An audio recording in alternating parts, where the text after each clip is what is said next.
Good morning students. हम पाठ 14 मीरा के पद पढ़ रहे थे। अब तक हमने प्रथम पद में भगवान श्री कृष्ण के बाल स्वरूप का बहुत ही सुंदर वर्णन पढ़ा। अब द्वितीय पद में मीराबाई अपनी माँ से भगवान कृष्ण को अपनाने के लिए बोल रही है कि मैंने तो अपने गोविंद को, अपने भगवान श्री कृष्ण को कोई कुछ भी कहे अपना सर्वस्व मान लिया है और उसे अपना बना लिया है।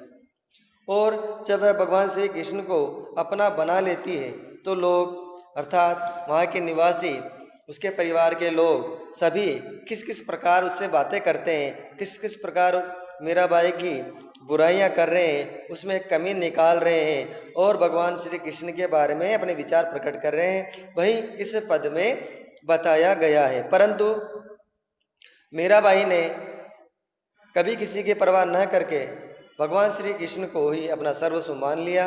अब दुनिया कुछ भी कहती रहे, वह एक ही बात कह रही है कि मुझे अब किसी से कोई लेना देना नहीं है, क्योंकि मैंने तो भगवान श्री कृष्ण अर्थात अपने गोविंद को, अपने कृष्ण को, अपने गोपाल को ही अपना सर्वस्व मान लिया है। वही मेरे सुख और दुख में मेरे साथ रहेगा। और वह अंत में भगवान श्री कृष्ण से अपने पूर्व जन्म की उस प्रतिज्ञा को याद करने के लिए कह रही है कि आपने मुझसे पूर्व जन्म की प्रतिज्ञा की थी, किस बात की, कि आप मुझे दर्शन देंगे। तो अपने भगवान श्री कृष्ण से उन्हें वो प्रतिज्ञा याद करते हुए उनके दर्शन की कामना कर रही है, ताकि भगवान श्री कृष्ण उसको दर्शन दे दे। देखिए, मायरी मैं तो लियोरी गोविंद मोल। मायरी अर्थात हे माँ, हे माता, मैंने तो लियोरी गोविंद मोल, गोविंद यानी भगवान श्री कृष्ण को मोल अर्थात अपना लिया है, मोल ले लिया है। किससे? पैसों से नहीं। भगवान पैसों के भूखे नहीं होते हैं, भगवान पैसों से खरीदे नहीं जा सकते हैं। आप उनकी मूर्ति खरीद सकते हो, परंतु जो भक्त अपनी सच्ची भक्ति भगवान के सामने अर्पण कर दे देता है, भगवान उसी के हो जाते हैं, ईश्वर उसी के हो जाते हैं। चाहे धर्म कोई सा भी हो, चाहे हिंदू धर्म हो, इस्लाम हो, जैन हो, सिख हो, पारसी हो, सभी में एक ही बात कही गई है कि ईश्वर पे सच्चा विश्वास किया जाए, ईश्वर को सच्चे रूप में याद किया जाए तो वह किसी ना किसी रूप में हमारी मदद करता है, क्योंकि ईश्वर निराकार है, उसका कोई रूप नहीं है, वह हर जगह विराजमान है। इसलिए अपनी माँ से कह रही है कि हे माँ, मैंने तो उस भगवान कृष्ण को अपना लिया है, मोल ले लिया है। और मोल भी किससे लिया है? अपना सर्वस्व अर्पण कर कर, अर्थात अपना सब कुछ भक्ति भाव में अर्पण करते हुए उसके प्रति भक्ति भाव की प्रीत लगा ली है, जिससे मैंने उनको अपना लिया है। कोई कहे छाने अर्थात कोई कहे चुप के लियो रे बजता ढोल, अर्थात मैंने उनको अपना लिया है और इस अपनाने की वजह से बहुत से लोग तरह तरह की बातें कर रहे हैं। वो वे लोग बातें कैसे कर रहे हैं? कोई कहे छाने अर्थात कोई सबके सामने कह रहा है कि देखो एक मीरा कैसी पागल हो गई है, कैसी बावली हो गई है, जो दिन भर गोविंद गोविंद करती रहती है, जिसे अपने सम्मान की कोई परवाह नहीं है, अपनी लाज लोग सब भुला चुकी है और दिन भर भक्ति में लगी रहती है। कोई कहे छुप के, और इस तरह की बातें कोई तो सबके सामने कह रहे हैं और कोई चुपके करते हैं, ताकि उनकी मीरा के सामने कहने की हिम्मत नहीं है तो वह चुपके कर रहे हैं। अर्थात सभी लोग तरह तरह की बातें करते हैं, परंतु मीराबाई एक ही बात कह रही है, लियोरी बंजदा ढोल, अर्थात मैंने भगवान कृष्ण को ढोल बजाकर अपना लिया, अर्थात सबके सामने चोरी छिपे नहीं, सबको बताकर कि मैं भगवान कृष्ण की हूँ, भगवान कृष्ण मेरे हैं, मैं उनमें समाहित हूँ, वो मेरे भीतर समाहित है। इस प्रकार सबके सामने ढोल बजाकर, अर्थात प्राचीन समय में कोई भी मुनादी करनी हो, कोई बात करनी हो, तो पहले ढोल बजाया जाता था, जिससे लोगों का ध्यान उधर आकर्षित हो। तो मीरा भी कह रही है कि मैंने सब लोगों को दिखाते हुए, सब लोगों के सामने उस गोविंद को, उस नंदलाल को अपना लिया है, चाहे कोई कुछ भी कहते रहे। बहुत से व्यक्ति कह रहे हैं, कोई कहे महंगो, कोई कहे सस्तो, लियोरी तराजू तोल। बहुत से कहते हैं कि कोई कहे महंगो, अर्थात महंगा कैसे, कि मीरा ने भगवान कृष्ण को अपनाने के लिए, उनकी भक्ति के लिए अपने अत्यंत सर्वस्व त्याग कर दिया, अर्थात अपना परिवार, अपना जीवन। इसलिए अगर फिर भी उसे गोविंद मिल जाता है तो कोई बड़ी बात नहीं है, ये उसके लिए बड़ा महंगा सौदा साबित होगा कि उसने इतना त्याग करके, इतना सर्वस्व लुटाकर भगवान कृष्ण को प्राप्त किया है। कोई गए सस्तो, और बहुत से व्यक्ति क्या करें कि भगवान कृष्ण मिल गए तो बड़ा ही सस्ता सौदा है, अर्थात उसने कुछ भी नहीं किया और ऐसे ही भक्ति करने से भगवान उसको मिल जाते हैं। परंतु मेरा क्या कहती है, लियोरी तराजू तोल, अर्थात मैंने भगवान कृष्ण को अपने हृदय रूपी, अपने वात्सल्य रूपी, अपने प्रेम रूपी, अपने सानिध्य रूपी, अपने भक्ति रूपी तराजू में तोल कर, अर्थात सब अच्छा और बुरा सोचते हुए, अपना अगला पीछा, बड़ा छोटा सब कुछ विचार करते हुए मैंने भगवान कृष्ण को अपनाया है। इसलिए कोई महंगा कहे या सस्ता कहे, छाने कहे या चुपके कहे, मुझे इससे कोई वास्ता नहीं है। मैंने तो अपने नंदलाल को, अपने गोपाल को, अपने गोविंद को अपना लिया है। कोई कहे कारो, अर्थात कोई उसे काला कहता है, कोई कहे गोरो और कोई उसे गोरा कहता है, परंतु लियोरी अमोलिक मोल, अर्थात मैंने तो इसे गोविंद को अमूल्य मोल देकर, अर्थात अपना जीवन ही अमूल्य रूप, अमूल्य मोल तात्पर्य है अपना अमूल्य बहुमूल्य जीवन ही अर्पण करके भगवान कृष्ण को अपना लिया है। तब जाके मुझे भगवान नंदलाल प्राप्त हुए हैं। इस प्रकार मीरा कहिए, कोई काला कहे या गोरा कहे, इससे मुझे कोई वास्ता नहीं। मैंने तो भगवान श्री कृष्ण को, अर्थात मेरे नंदलाल को अपना अमूल्य जीवन अर्पण करते हुए, समर्पण करते हुए अपनाया है।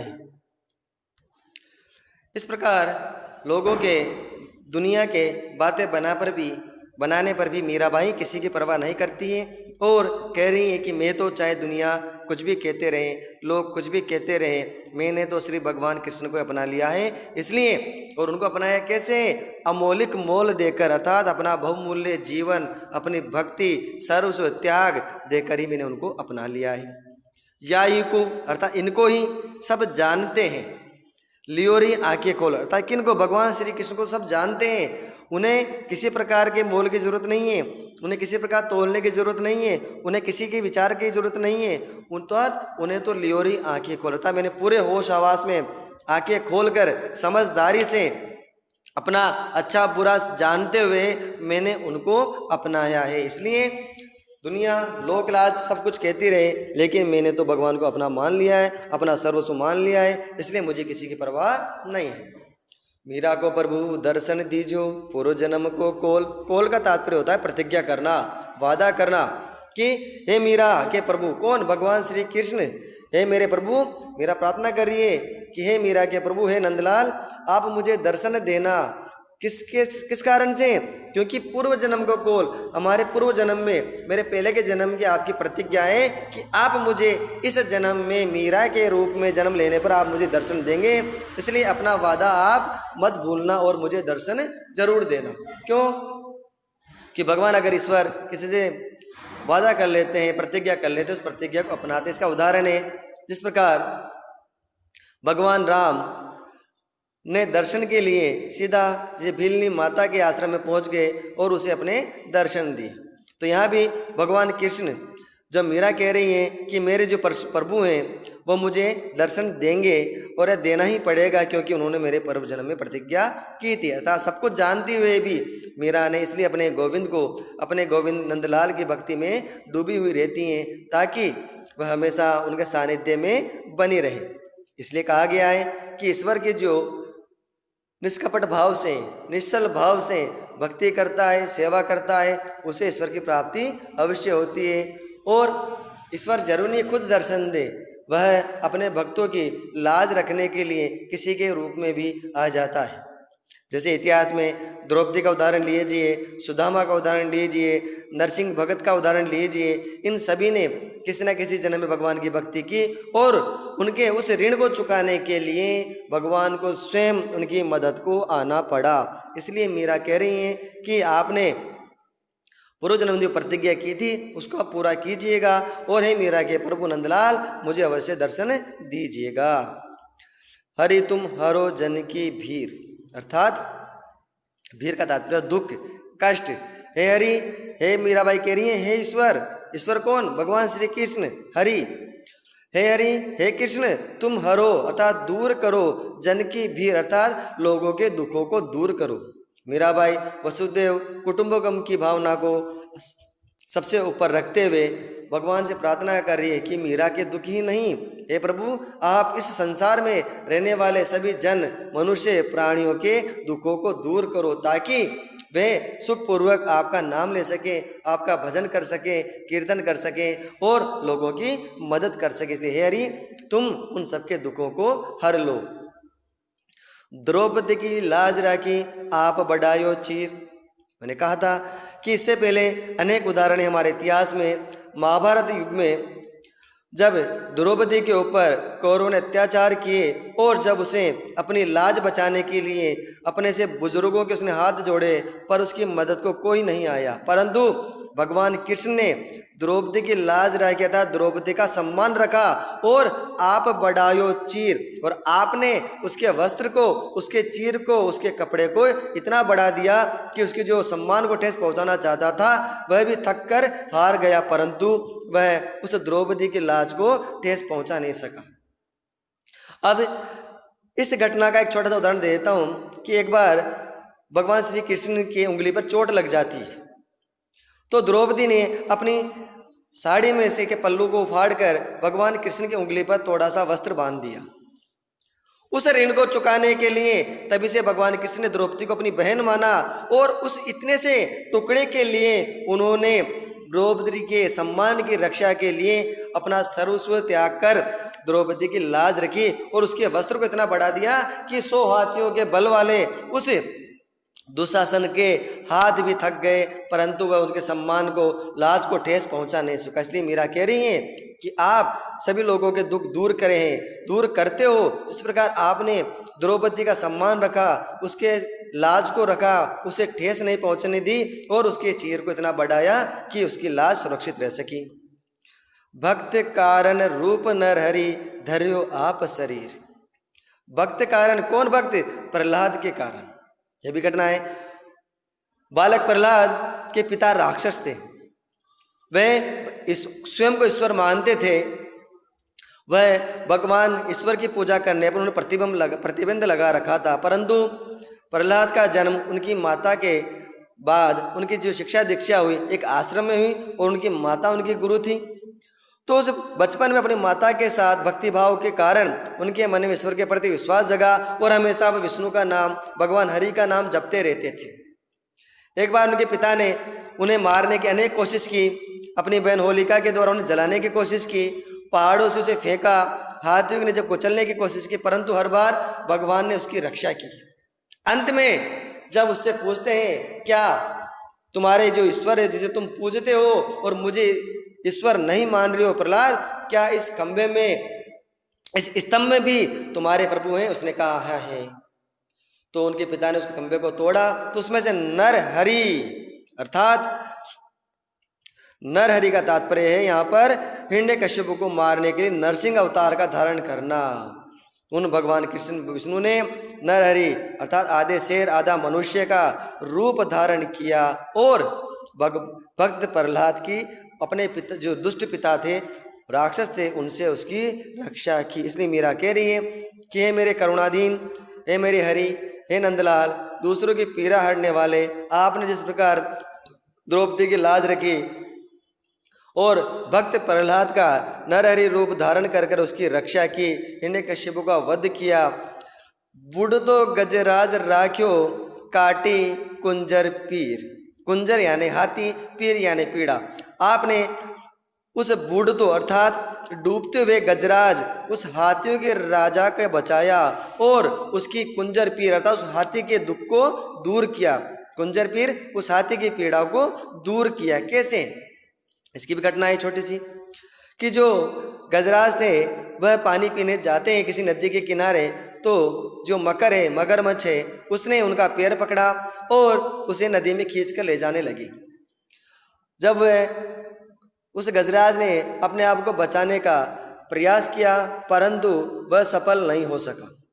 अंत में उसने अपने मन से, सच्चे मन से ईश्वर को याद किया और ईश्वर ने वहाँ प्रकट होकर उसकी रक्षा की। उस मगरमच्छ से, उस मकर का सिर धड़ से अलग किया। उस प्रकार उन्होंने उस हाथी की पीड़ा को बचाया, उस हाथी की पीड़ा को दूर किया। इसलिए मीरा कह रही हैं कि हे वक्त वत्सल, संतन को सुख देने वाले हे हरि हे कृष्ण, जिस प्रकार आपने उस डूबते हुए गजराज की पीड़ा को दूर किया, उस भक्त प्रहलाद को अपने नरहरि रूप धारण कर कर उसकी रक्षा की, उस द्रौपदी का सम्मान रखा, उस द्रौपदी की लाज को रखा, उसी प्रकार दासी मीरा लाल गिरधर हरो मारी पीर।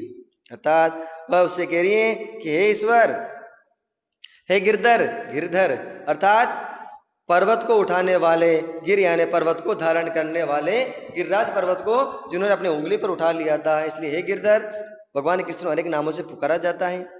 कोई कहता है उन्हें गिरधर कहता है, कोई मुरलीधर कहता है। तो वह कह रही है कि दासी मीरा लाल गिरधर हरो मारी भीर, अर्थात ये दासी मीरा हे गिरधर आपसे अनुरोध कर रही है, प्रार्थना कर रही है कि जिस प्रकार आपने इतने लोगों के दुख को दूर किया और इन सबका लाज सम्मान और प्राणों की रक्षा की है, उसी प्रकार मारी भीर, हरो यानी दूर करो, मारी भीर यानी दुख, मारो या मारी यानी मेरी स्वयं की जो दुख है, मेरी स्वयं की जो पीड़ा है उसे आप दूर कीजिए। अब मीरा को कौन सी पीड़ा थी कि मीरा हमेशा अपने भगवान कृष्ण के दर्शन करने को लालायित रहती थी और उनके दर्शन न कर पाने के कारण स्वयं पीड़ित होती रहती थी, दुखी होती रहती थी। इसलिए वो प्रार्थना करेगी, कृष्ण जब आप इन सबकी लाज रख सकते हो, आप इन सबकी रक्षा करते हो, तो ये दासी मीरा अपने आप को दासी क्यों कहा है उसने भगवान को? हमेशा याद रखिए, जो अहंकार भाव से ईश्वर के पास जाता है उसे कभी भी कुछ प्राप्त नहीं होता है। ईश्वर अहंकार को अपना महत्व नहीं देते हैं, ईश्वर देते हैं हमारे निष्कपट भावना को, हमारे प्रेम को, हमारे सानिध्य को। तो कह रही है कि दासी अर्थात तुम्हारी जो तुच्छ सेवक है हे मीरा, वो आपसे प्रार्थना कर रही है कि आप भी मेरी दुख को दूर करते हुए मुझे भी आप दर्शन दे दीजिए, क्योंकि मुझे और कुछ नहीं चाहिए। मीरा को कुछ भी नहीं चाहिए, केवल अपने नंदलाल का, अपने कृष्ण का, अपने गिरधर के एक दर्शन करना चाहती है, उनकी छवि को हमेशा अपनी आंखों में बसाना चाहती है, उन्हीं की छवि को अपने हृदय में रखना चाहती है। इसलिए हे कृष्ण, हे गिरधर, आप भी मेरी पीड़ा दूर करते हुए मुझे दर्शन दीजिए, ताकि मेरा भी उद्धार हो सकते, मुझे भी मोक्ष की प्राप्ति हो और मेरा जीवन भी सफल हो जाए कि इतने साल मैंने आपकी जो भक्ति की है अंत में उसका फल मुझे मिल जाए। इसलिए गिरधर मेरे दुखों को भी दूर कर दीजिए। देखिए बच्चों, प्रस्तुत पाठ में मीराबाई ने भगवान कृष्ण को दासत्व भक्ति के लिए दासत्व भक्ति करते हुए ही उन्हें प्राप्त किया है। इसलिए कभी भी ईश्वर से अहंकार के रूप में कभी कुछ न मांगना चाहिए। दूसरी बात, कभी अपने स्वार्थ भावनाओं को ऊपर नहीं रखना चाहिए, क्योंकि प्रस्तुत पद में मीरा ने भी देखिए जन की पीड़ अर्थात लोगों की दुखों को दूर करने की प्रार्थना कर रही है। वह स्वयं को कहने से पहले, स्वयं की पीड़ा को दूर करने से पहले वह चाहती है कि ईश्वर उन सभी लोगों की पीड़ा को दूर करें जो दुखी हैं। हमें भी अपने से स्वयं के लिए मांगने की अपेक्षा हमेशा अपने देश, अपने परिवार, अपने समाज और इस संसार में रहने वाले सभी प्राणियों के कल्याण की बात ईश्वर से करना चाहिए, ताकि उन सबका कल्याण हो तो हमारा कल्याण अवश्य ही होगा। इसी प्रकार मीराबाई का ये अध्याय समाप्त होता है। धन्यवाद।